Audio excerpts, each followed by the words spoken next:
Hello everyone, welcome to the Flip Learning. Today we will discuss addition reaction.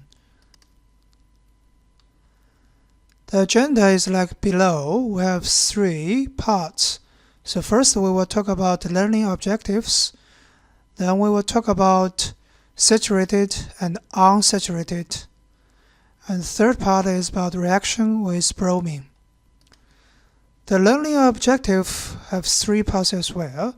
So first is that we need to understand chemical reactions of hydrocarbon are determined by the function group. Later, we will discuss a little bit about functional groups. Second, we will discuss addition reactions of alkanes and alkynes. The third part is about example about bromination. So, we have a little discussion about functional groups.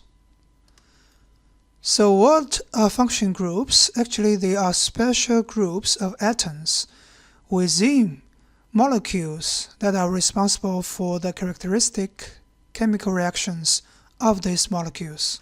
A same functional group will undergo the same or similar chemical reactions regardless of the size of the molecule it is part of. So maybe you have 20 carbons in one hydrocarbon, but only one functional group will decide the chemical reaction. All the other 19 carbons will not have any role in the reactions. Then we will come to the discussion of saturated and unsaturated.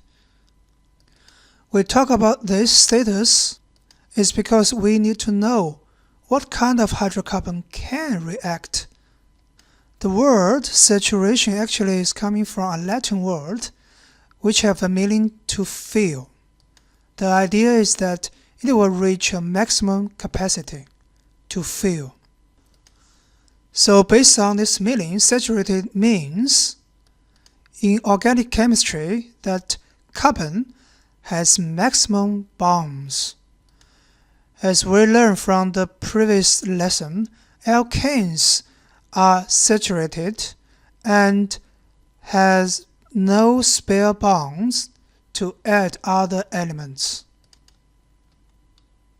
Meanwhile, unsaturated means carbon is not fully bonded and has potential to develop more bonds with other elements. Alkenes and alkynes are unsaturated, and therefore they can have addition reaction. Let's take a further look about the structure of alkenes. So you can see all the alkenes get double bond, which means there is potential that one bond can break and can take more elements.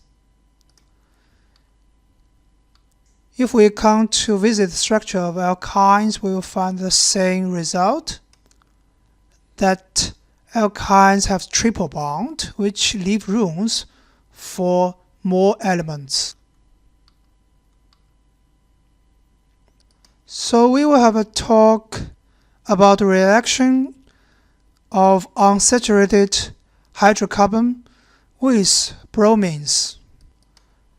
So bromine atoms will add to adjacent atoms of carbon on either side of the double or triple covalent bond. And the result is that it will form saturated alkanes. We will have a brief look over the reaction process. Take ethane as an example. When ethane activates bromines, first the double bond will break and the bromines will add to the hydrocarbon. In this chart we can see ethanes take two bromines into their structure. Therefore they form saturated alkanes. Actually, we can also observe this change during the experiment. So ethane is colorless and bromine is brown. After they have this addition reaction, the brown color fades away, which means the reaction takes place. Alkane addition reaction is a little bit more complicated. We take ethyl as an example. So they will first break one bond from the triple bonds, and afterward the double bonds break again to take more bromines, and in the end it forms saturated alkanes. We will do the experiment accordingly, and welcome to the next class.